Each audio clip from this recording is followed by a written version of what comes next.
അപ്രതീക്ഷിത നീക്കങ്ങളാണ് നിയമസഭാ തെരഞ്ഞെടുപ്പ് അടുത്തു വന്നിരിക്കുന്ന ഈ സമയത്ത് തന്നെ നടന്നുകൊണ്ടിരിക്കുന്ന കാര്യമെന്ന് പറയുന്നത്. നമുക്കറിയാവുന്ന ഒരു കാര്യം തന്നെയാണ്. നിരവധി പാർട്ടികളിൽപ്പെട്ട, അതായത് ഈ പറയുന്ന രീതിയിൽ ഇടതുപക്ഷത്തിലും വലതുപക്ഷത്തിലും ഒക്കെ പെട്ട നിരവധി പ്രവർത്തകർ, നേതാക്കളടക്കമാണ് ഇതിനോടകം തന്നെ BJP-യിലേക്ക് പല രീതിയിൽ വന്ന് ജോയിൻ ചെയ്തിട്ടുള്ളത്. അല്ലെങ്കിൽ ഈ പറയുന്ന രീതിയിൽ പാർട്ടികൾ വിട്ടുകൊണ്ട്, ഇടതുപക്ഷവും വലതുപക്ഷവും ഒക്കെ വിട്ടുകൊണ്ട് BJP-യിലേക്ക് എത്തിച്ചേർന്നിരിക്കുന്നത് തന്നെ. പക്ഷേ ഇത് കൂടാതെ തന്നെ അപ്രതീക്ഷിതമായിട്ടുള്ള ഒരു സംഭവ വികാസം എന്ന് പറയുന്ന ഒരു പാർട്ടി തന്നെ ഇപ്പോൾ മുഴുനീളെ BJP-യിലേക്ക് എത്തിയിരിക്കുന്നു എന്ന തരത്തിലുള്ള വാർത്ത. 2020 എന്ന് പറയുന്ന പാർട്ടി ഇപ്പോൾ NDA-യിലേക്ക് ചേരുന്ന തരത്തിലോട്ട് കാര്യങ്ങൾ മാറിയിരിക്കുന്നു. അത് ഔദ്യോഗികമായിട്ടുള്ള ആ ഒരു പ്രഖ്യാപനവും നടത്തിയിരിക്കുന്നു. നാളെ നരേന്ദ്രമോദി തിരുവനന്തപുരത്ത് വരുമ്പോഴത്തേക്കും ഔദ്യോഗികമായി തന്നെ BJP-യിൽ ചേരുന്ന തരത്തിലോട്ട് കാര്യങ്ങൾ മാറുകയാണ്. ഇത് ശരിക്കും പറഞ്ഞാൽ ഒട്ടും പ്രതീക്ഷിക്കാത്ത ഒരു കാര്യം തന്നെ ആയിരുന്നു എന്ന കാര്യത്തിൽ സംശയമില്ല. പ്രത്യേകിച്ച് UDF-നായാലും LDF-നായാലും ഈ ഒരു അപ്രതീക്ഷിത നീക്കം 2020-യിൽ നിന്നും ഉണ്ടായത് വരുന്ന തെരഞ്ഞെടുപ്പിൽ ഏത് തരത്തിൽ ബാധിക്കുമെന്നുള്ളത് കാത്തിരുന്ന് കാണേണ്ടത് അനിവാര്യമായിട്ടുള്ള ഒരു കാര്യം തന്നെയാണ്. അതോടൊപ്പം തന്നെ ഇത് 2020-യിലും അവസാനിക്കുന്ന ഒരു കാര്യമല്ല എന്നുള്ളതാണ് വാസ്തവം എന്ന് പറയുന്നത്.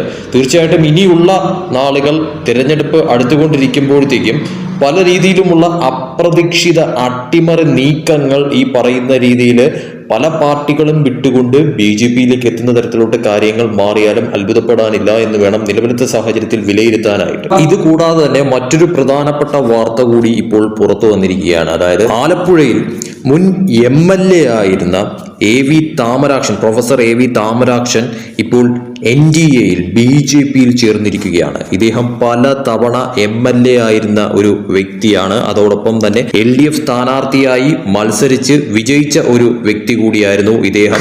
ഹരിപ്പാട് നിന്ന് പല തവണ വിജയിച്ച് MLA ആയിരുന്ന ഒരു വ്യക്തിയാണ് താമരാക്ഷൻ. ഇദ്ദേഹമാണ് ഇപ്പോൾ BJP-യിൽ ജോയിൻ ചെയ്തിരിക്കുന്നത് തന്നെ. അതായത് LDF-ന്റെ മുൻ MLA ഇപ്പോൾ BJP-യിൽ എത്തുന്ന തരത്തിലോട്ട് കാര്യങ്ങൾ മാറിയിരിക്കുന്നു. ആലപ്പുഴയിൽ നമുക്കറിയാവുന്ന ഒരു കാര്യം തന്നെയാണ്. വളരെ വലിയ തോതിലുള്ള ഒരു മാറ്റമാണ് ഇപ്പോൾ സംഭവിച്ചു കൊണ്ടിരിക്കുന്നത് തന്നെയും. അതായത് കഴിഞ്ഞ കുറേ നാളുകളായിട്ട് BJP-യിലേക്ക് എത്തുന്നവരുടെ എണ്ണം പ്രത്യേകിച്ച് ഇടതുപക്ഷത്തിൽ നിന്നും വളരെ വലിയ തോതിൽ കൂടിക്കൊണ്ടിരിക്കുന്ന ഒരു സ്ഥലമായി മാറിയ ഒരു സിറ്റുവേഷനാണ് ഇപ്പോൾ ആലപ്പുഴയിൽ ഉള്ളത്. അതിപ്പോൾ തീർച്ചയായിട്ടും വീണ്ടും വർദ്ധിച്ചിരിക്കുന്നു എന്നുള്ളത് എടുത്തു പറയേണ്ടി വരുമെന്ന കാര്യത്തിൽ സംശയമില്ല.